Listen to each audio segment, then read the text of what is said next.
Hello කොහොමද ඔයගලන්ට මම අද අරගෙන ආවේ ෂෝට් ඇන්ඩ් ස්වීට් ඩෙසර්ට් එකක්.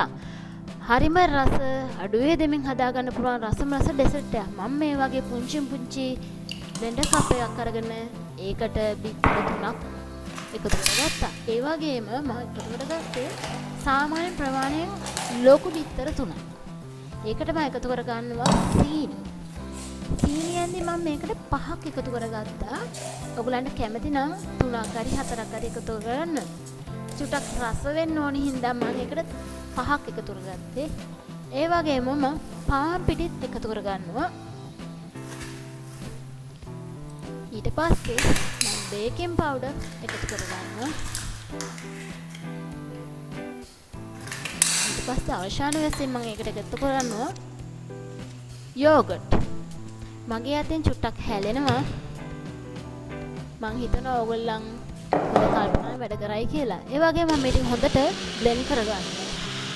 ඒ බ්ලෙන්ඩ් වෙන අතර මම ට්‍රේ එක ලැහැත්ති කරගන්නවා.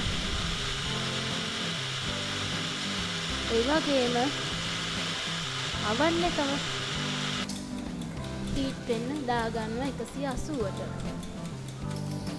ඊට පස්සේ මම ලැහැත්ති කරලා ට්‍රේ එකට මගේ මික්ස් එක එකතු කරගන්නවා. ඒ වගේම ඕගොල්ලන්ට තියෙනවා නම් පොඩි භාජනයක් පොඩි ට්‍රේ එකක් ගන්න. මට තිබුණේ මේක විතරයි. ඒකයි මම ඒක පාවිච්චි කරේ.